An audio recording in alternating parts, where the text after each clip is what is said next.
जैसे ही कन्हैया की उस बांसुरी की तान समस्त गोपियां सुनी, आज अपने समस्त काम को भूल गईं। आज पागलों की तरह इधर उधर घूमने लगी।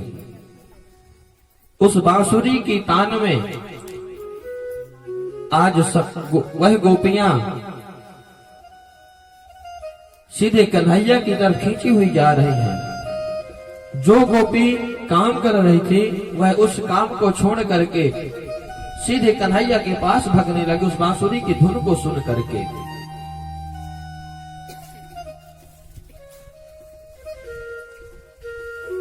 एक गोपी गाय दोहने के लिए दोहनी लेकर के जा रही थी। जैसे ही कन्हैया की वह बांसुरी की तान सुनी तो वह गोपी गाय की दोहनी वहीं पर फेंक करके सीधे कन्हैया की बांसुरी की तान में खींची चली गई। एक गोपी अपना श्रृंगार कर रही थी तो कान की कुंडल नाक में पहन ली और नाक की नथनी कान में पहन करके कन्हैया की बांसुरी की धुन सुन करके सीधे कन्हैया की तरफ खींची हुई चली गई। एक गोपी वस्त्र पहन रही थी तो एक हाथ में एक बाह में वस्त्र पहन ली, दूसरे बाह में नहीं पहनी, सीधे उसी प्रकार खींची चली गई। एक गोपी काजल लगा रही थी तो एक आंख में गोपी काजल लगाई और दूसरी आंख का जब नंबर आया तो अपने होठों में काजल लगा करके सीधे कन्हैया की तरफ भगती चली गई। मानो आज गोपियां अपने आप को रोक नहीं पा रही, आज उस बांसुरी की तान में खींची चली जा रही हैं। एक गोपी को तो उसके पति ने कमरे में बंद कर दिया और बाहर से ताला लगा दिया।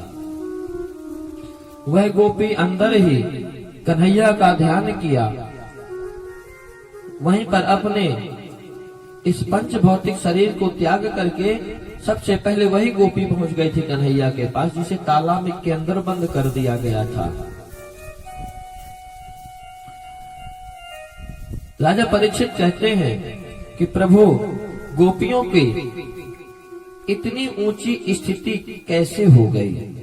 श्री सुखदेव जी महाराज कहते हैं, राजन, यह गोपियां कोई साधारण स्त्री नहीं थी, ये तो बड़े बड़े वीतराग संत थे जो वन पर विचरण करते रहते थे। ये गोपियां वह थी जब भगवान जनकपुर गए थे विवाह करने के लिए, तो जो भी भगवान को देखता था वह भगवान के स्वरूप पर मोहित हो जाता था।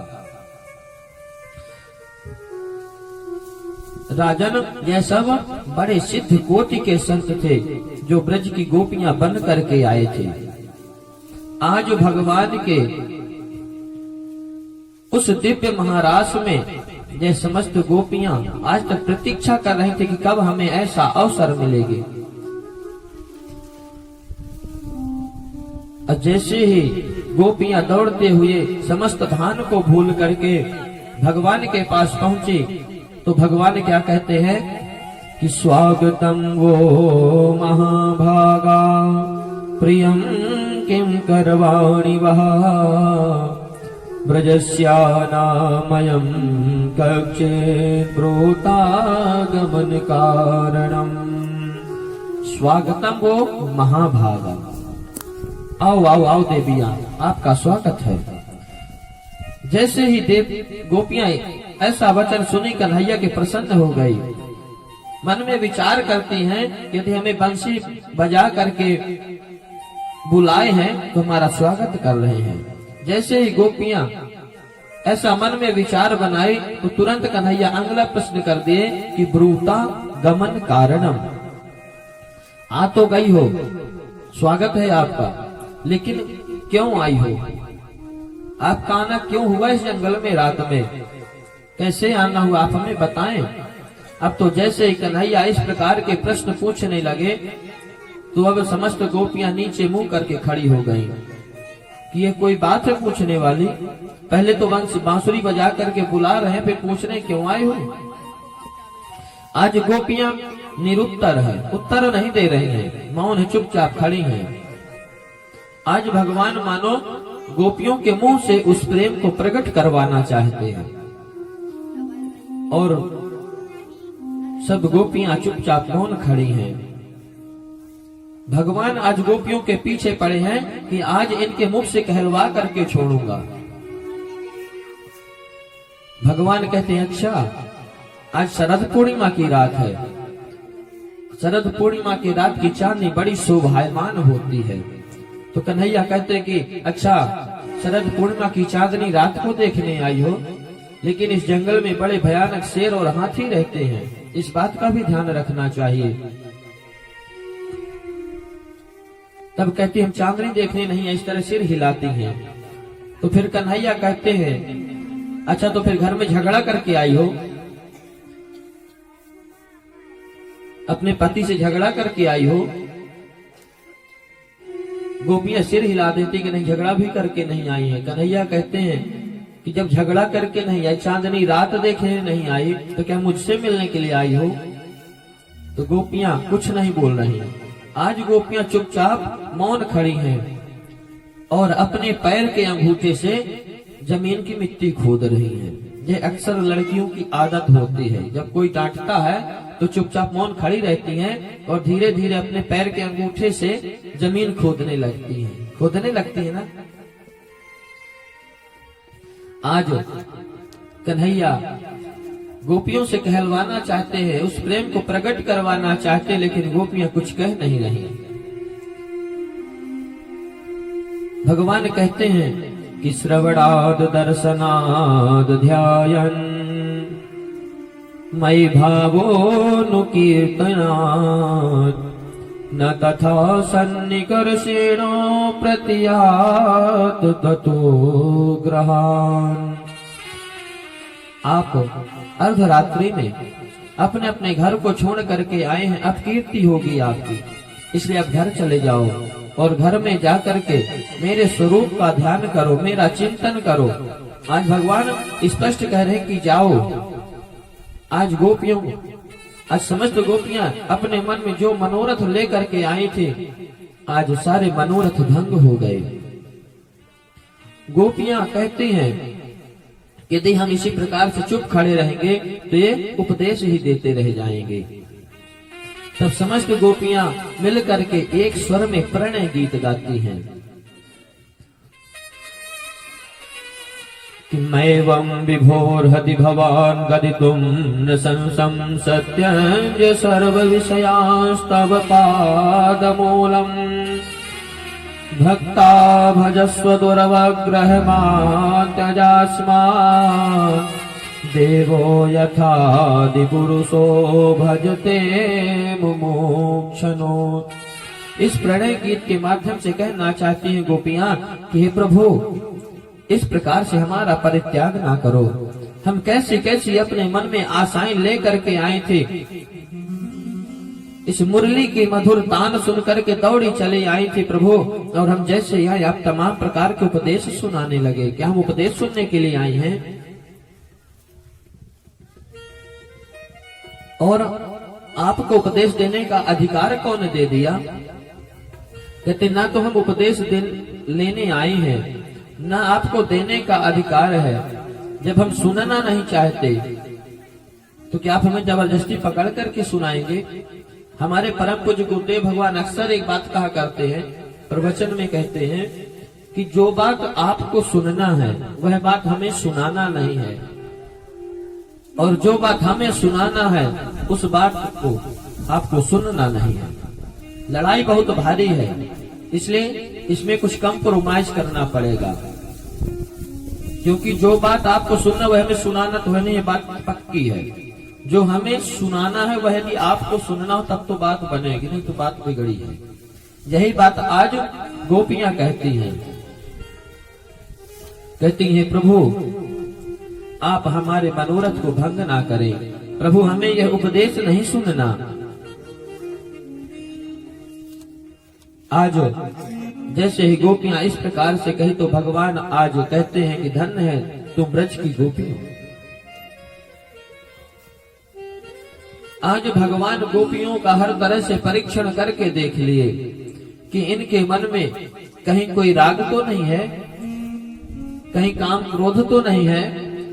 आज भगवान समस्त गोपियों का परीक्षण कर लिए और महारास प्रारंभ हो गया। जैसे ही भगवान महारास प्रारंभ किए, समस्त गोपियों के साथ कन्हैया ताता थैया करके नाचने लगे। वहीं पर कामदेव आता है।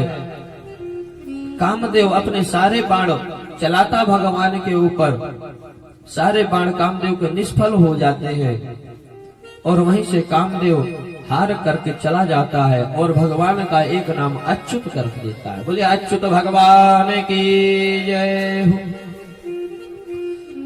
आज यही कामदेव जो हार करके जाता है वह द्वारिका में जाकर के भगवान के प्रथम पुत्र के रूप में जन्म लेता है। और इधर जैसे ही भगवान गोपियों के साथ ताता थैया करके नृत्य कर रहे थे, आज गोपियां मन में विचार करने लगी कि देखो ये जो जगतपति है, परब्रह्म परमात्मा है, आज हमारे किस प्रकार इशारे में नाच रहा है। जैसे ही गोपियों के मन में इस प्रकार का भाव आया, कन्हैया एक गोपी को लेकर के अदृश्य हो गए। जैसे ही कन्हैया अदृश्य हो गए, समस्त गोपियां एकत्र हो गईं और कहती कन्हैया कहाँ गया हमारे बीच से। आज गोपियां कन्हैया को इधर उधर ढूंढ रही हैं, विलख विलख कर रोती हुई कन्हैया को ढूंढ रही हैं कि कन्हैया कहाँ छिपे हो, आ जाओ। जब इधर उधर ढूंढती हुई जा रही थी, तब एक जगह चरण चिन्ह दिखाई दिए, लेकिन एक चरण चिन्ह दो चरण चिन्ह दिखाई दे रहे थे। तो गोपी कहती देखो देखो यहाँ कन्हैया के चरण चिन्ह दिखाई दे रहे हैं। तो दूसरी गोपी कहती देखो देखो एक और चरण चिन्ह दिखाई दे रहे हैं। यानी हमारे प्रभु अकेले नहीं है, कोई न कोई एक गोपी को साथ में लेकर के गए हैं। आज उन्हीं चरण चिन्ह को देखते हुए गोपियां जा रही हैं। एक जगह रास्ते में बहुत सुंदर फूल लगे हुए थे। तो एक गोपी कहती कि देखो कितने सुंदर फूल हैं यहाँ पर। यहाँ कन्हैया उस गोपी का कितना सुंदर पुष्पों से श्रृंगार किए होंगे। ऐसा मन में भाव बनाई और कन्हैया को ढूंढते हुए जा रहे थे, बिलख बिलख कर रोती हुई जा रही थी। आज अपने मन में विचार की कि यदि कन्हैया पुकारने पर नहीं आता तो जब परमात्मा की लीलाओं का ध्यान किया जाए, परमात्मा की लीलाओं का अनुकरण किया जाए तो भगवान बहुत जल्दी आ जाते हैं। आज समस्त गोपियां भगवान की उन लीलाओं का अनुकरण करने लगी जो भगवान गोकुल में किया करते थे, जो भगवान वृंदावन में किया करते थे। तो समस्त गोपियां कहती हैं कि मैं पूतना हूँ, दूसरी कहती है मैं कन्हैया हूँ, तीसरी कहती मैं प्रणावर्त हूँ, चौथी कहती मैं ब्रह्मा हूँ। इस तरह से आज गोपियां परमात्मा के उन लीलाओं का चिंतन करती हैं और ढूंढते ढूंढते जा रही हैं। उधर जिस गोपी को कन्हैया लेकर के गए थे, वह गोपी कहती है कन्हैया मेरे पैर दर्द करने लगे लाला। तो कन्हैया कहते हैं आकर के तुम मेरे कंधे पर बैठ जाओ, कंधे पर विराजमान हो जाओ। आज जैसे ही वह गोपी कन्हैया के कंधे पर बैठने का प्रयत्न करती है, उसी समय कन्हैया अंतर ध्यान हो जाते, अदृश्य हो जाते हैं। वह गोपी भी कन्हैया को विलख विलख कर पुकारने लगी, कन्हैया का चिंतन करने लगी। इधर से जो और भी समस्त गोपियां थी, वह कन्हैया को ढूंढते हुए उस गोपी के पास आ गए। यहाँ पर संतों का मत है कि वह गोपी कोई और नहीं थी जिसे कन्हैया अपने साथ में लेकर के आए थे, वह स्वयं राधा रानी थी। ऐसा संतों का मत है। आज समस्त गोपियां मिल गई। कहती कन्हैया कहाँ है? वह गोपी कहती अभी तक तो मेरे साथ था, मैं कन्हैया से बोली कि मेरे पैर दर्द कर रहे हैं, मुझे कंधे पर बैठा लो। कन्हैया नीचे झुके और कहे कि आकर के कंधे मेरे बैठ जाओ, और वहीं से अदृश्य हो गए। आज समस्त गोपियां कन्हैया को ढूंढती हैं, जंगल में ढूंढ रही हैं कन्हैया को। एक दूसरे से कहती हैं, बहना कन्हैया का कहीं पता नहीं चल रहा। आज गोपियां भगवान के विरह में इतना सुंदर गीत गाती हैं, जिसे गोपी गीत कहते हैं, जो भागवत का प्राण कहा जाता, जो भगवान के प्राण कहे जाते हैं। आज समस्त गोपियां मिल करके एक स्वर में कन्हैया को पुकारती हैं। ये कितना बढ़िया, कितना सुंदर गोपी गीत समस्त गोपियां मिल करके गाती हैं। जयति केधिकं जन्मना प्रजा श्रयति इंदिरा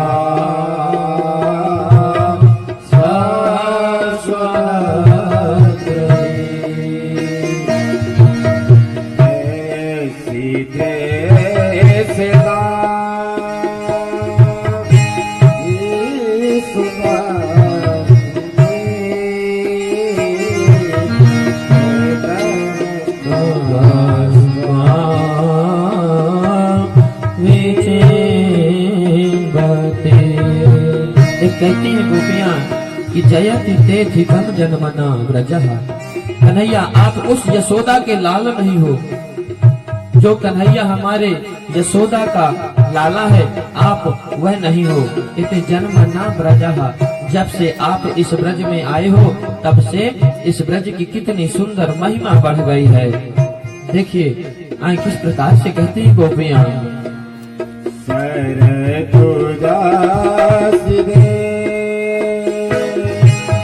साधुरा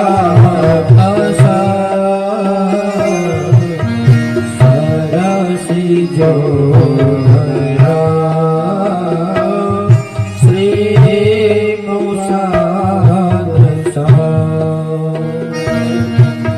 सुरति नाथ के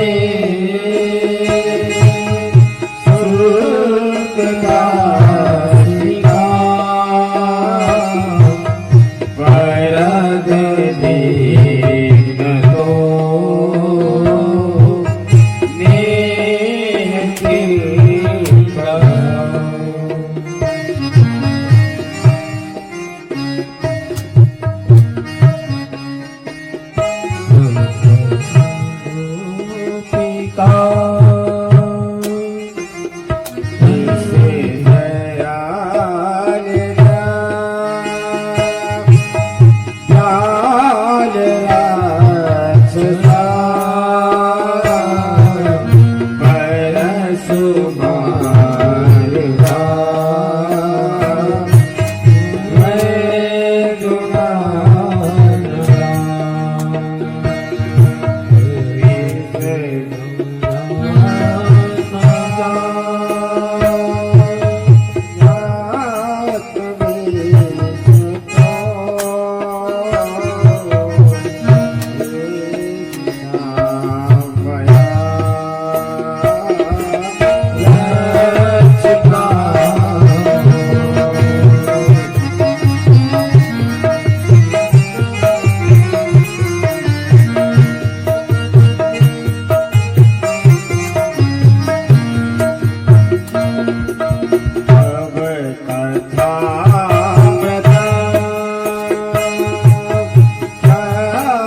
कहती हैं गोपियां इतना इस तरह से बड़े भाव के साथ बड़ा सुंदर गीत गाती हैं। एक स्वर में समस्त गोपियां विरह में कन्हैया को पुकारती हैं। कहती हैं कन्हैया जब से तुम इस ब्रज में आए हो तब से ब्रज की महिमा बढ़ गई है। कहते हैं कि न खलु गोपिका नंदनो भवा नखिल देहिना मंतरात्मद्र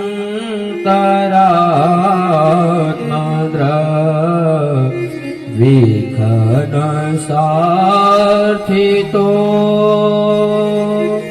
विश्वगोप्ताये सखरुदेवा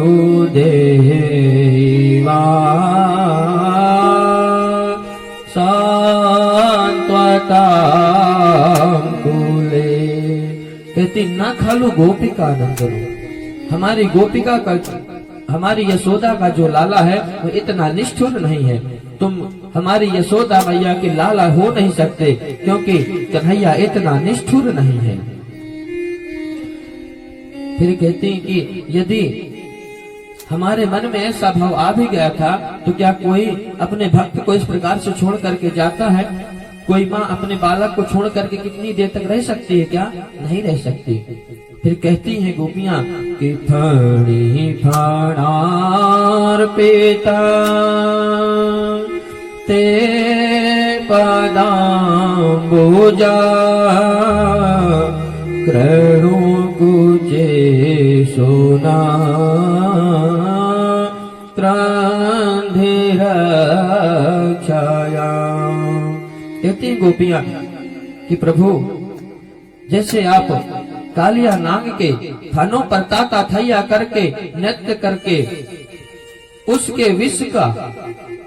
उसके विष को अपने पैरों में ले लिया था, इसी प्रकार से आप हमारे हृदय पर विराजमान होकर के स्थापित होकर के हमारे हृदय में जो अभिमान रूपी विष है आप उसे नष्ट कर दो प्रभु। आप अपने श्री चरणों से हमारे वक्षस्थल अहंकार रूपी अभिमान रूपी विष को समाप्त कर दो प्रभु, जैसे आपने कालिया नाग के विष का मर्दन किया था। फिर कहती गोपियां कि तव कथामृता तप्त जीवना कविभिरीडिता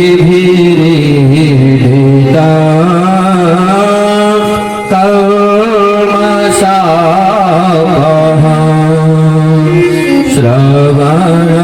श्रवणमङ्गला श्रीमदातता श्रवणमङ्गला श्रीमदातता भुवि गृह्णन्ति ते भूरिदा जना। कहते हैं तव कथामृतम, हे प्रभु जो यह आपका कथामृत है वह स्वर्ग के अमृत से भी श्रेष्ठ है प्रभु। आपका ये कथा रूपी अमृत का रसपान करके प्रभु तप्त जीवना हमारा जीवन तृप्त हो चुका प्रभु। तप्त जीवनम तप्ता नाम जीवनम, संसार में दैहिक दैविक और भौतिक जो 3 प्रकार के ताप हैं प्रभु, उससे आप उन 3 प्रकार के तापों को नष्ट करके प्रभु नवजीवन प्रदान करने वाली आपकी कथा है। कहते जब हम आपकी कथा सुनते हुए आपकी लीला में डूब जाते हैं तो हमें होश नहीं रहता प्रभु कि कैसे गर्मी होती है, कैसे ठंडी होती है, कैसे वर्षा होती है। इस तरह से गोपियां कहती हैं कि हे प्रभु आप इस प्रकार से हमारा परित्याग ना करो। कहते हैं बड़े बड़े संत महात्मा आपका चिंतन करते हैं प्रभु, और चिंतन करते आप उनके पास चले जाते हैं। जैसे ही इस प्रकार से विकल होकर के विरह में, कन्हैया के विरह में गोपियां कन्हैया को पुकारी, अब कन्हैया से रहा नहीं गया। कन्हैया अपने आप को चाहते हुए भी नहीं रोक पा रहे हैं। हुरुद सुस्वरम राजन कृष्ण दर्शन लालसा। जब हमारे अंदर इतना प्रेम हो जाता परमात्मा के प्रति कि उस प्रेम के कारण जब हमारे आंखों से अश्रु आने लगते हैं, परमात्मा के दर्शन पाने की लालसा अपने हमारे हृदय में उत्कंठा जाग जाती है, तब आज प्रभु अपने आप को चाहते हुए भी नहीं रोक सकते, नहीं रोक पा रहे हैं। आज कन्हैया समस्त गोपियों के बीच में प्रकट हो गए। आज माधव इतने सुंदर लग रहे हैं कि साक्षात मनमथ हो। आज कामदेव को मथ देने वाला माधव के सौंदर्य को आज गोपियां देखती हैं। आज उस मदन मोहन भगवान जो बीच में प्रकट हो गए पिता पर देखते हैं, तो आज गोपियां अपने आप को सौभाग्यशालिनी मानती हैं, कहती जय हो कन्हैया, काफी देर के बाद आए हो। आज जैसे ही कन्हैया बीच में प्रकट हुए तो गोपियों को ऐसे लगा मन हमारे इस मृत शरीर पर प्राण आ गए हो। समस्त गोपियां गोविंद को चारों तरफ से घेर करके खड़ी हो गई। मानो आज गोपियों का प्रेम चारों तरफ से बरस पड़ा। मानो कन्हैया को घेर करके इसलिए खड़ी हो गई कि कन्हैया दोबारा जाने ना पाए। सारी गोपियों के मन में उत्साह था। एक गोपी दूर बैठी थी, देख रही थी, उसे लग रहा था मैं भी स्वप्न देख रही हूँ। उस गोपी की ऐसी स्थिति थी मानो वही गोपी कोई और नहीं थी, वह साक्षात राधा रानी थी। समस्त गोपियां उस गोपी को लेकर के आए, और जैसे ही कन्हैया प्रकट हुए तो समस्त गोपियां अनेक प्रकार से भगवान से क्षमा मांगी। हे प्रभु, जो हमारे मन में अहंकार आ गया था, अभिमान आ गया था, प्रभु आप उस गलती के लिए हमें क्षमा करें। आज जैसे प्रसन्न हुए माधव, अब जितनी गोपियां थी उतने माधव प्रकट हो गए बीच में। प्रत्येक गोपी के साथ भगवान हो गए। मानो जितनी गोपियां थी उतने माधव प्रकट हो गए। और जो गोपियां अपने अपने घर का काम छोड़ करके आई थी, भगवान उन गोपियों के घर में भी अपना एक रूप बना करके चले गए। उन गोपियों के घर का आज परमात्मा काम कर रहे हैं, और इधर भगवान समस्त गोपियों के साथ दिव्य महारास करते हैं। आज वृंदावन में बढ़िया सुंदर महारास चल रहा है। आइए हम आप भी उस महारास में प्रवेश हो परमात्मा के। राधा नाचे कृष्ण नाचे, नाचे गोपी जन। राधा नाचे कृष्ण नाचे, नाचे गोपी जन।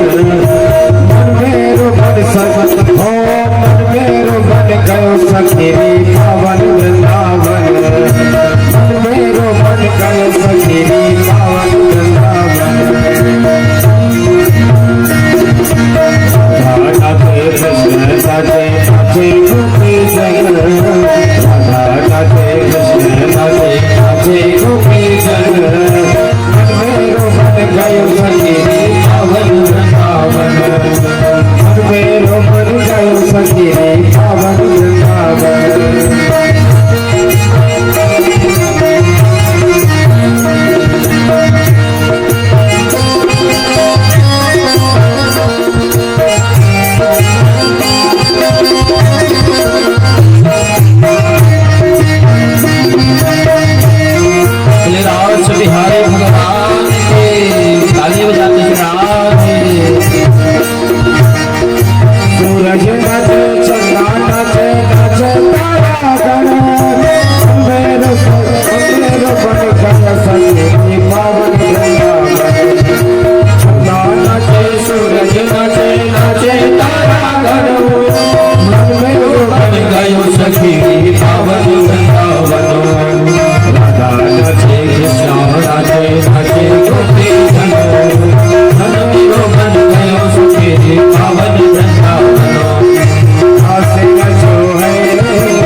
अरु भैया सर संबर चतुर भैया सर भैया देखा काज राम संग राधा नाचे श्याम संग राधा नाचे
जैसे ही इधर दिव्य बढ़िया भगवान महाराज करने लगे, उधर भगवान भोलेनाथ के मन में उत्कंठा जागी कि आज हम भी भगवान के साथ महाराष्ट्र में जाएंगे। भगवान भोलेनाथ कैलाश से चले, सीधे यमुना जी में स्नान किए और बढ़िया सुंदर साड़ी पहन करके, हाथ में बढ़िया चूड़ी पहनकर, पाँव में पायल पहनकर, बढ़िया लंबा घूंघट लगा करके, आज घूंघट घाल करके भगवान भोलेनाथ उस महाराष्ट्र में जा रहे हैं। और जैसे उस महाराष्ट्र में पहुंचे, कहते वृंदावन के रास में पहुंचे जाए महेश, मिल सखियन के झुंड में कर गोपी को वेश। आज गोपियों के झुंड में मिल करके भगवान भोलेनाथ गोपी वेश बना करके उस महाराष्ट्र में जैसे ही जा रहे थे, आज भगवान भोलेनाथ को कोई पहचान नहीं सका। भगवान उस महाराष्ट्र में पहुंचे, जैसे भगवान नारायण की नजर पड़ी तो कहते हैं कि नारायण ब्रज भूमि को सुरपति नावत मान, यहाँ आए गोपी भय श्री गोपेश्वर नाथ। भगवान भोलेनाथ को पहचान लिए कहते हैं आइए गोपेश्वर नाथ, आइए आइए। आज भगवान भोलेनाथ का एक और नाम पड़ गया, गोपेश्वर महादेव। बोले गोपेश्वर भगवान की। आज बढ़िया सुंदर महाराज भगवान भोलेनाथ आज कन्हैया के साथ नाच रहे हैं, और नाचते नाचते भगवान भोलेनाथ का जो घूंघट था वह सरक गया। आज भगवान भोलेनाथ को सब कोई पहचान लिया। सभी लोग भगवान को प्रणाम के समस्त गोपियां मिलकर के तब से भगवान भोलेनाथ गोपेश्वर महादेव कहलाने लगे।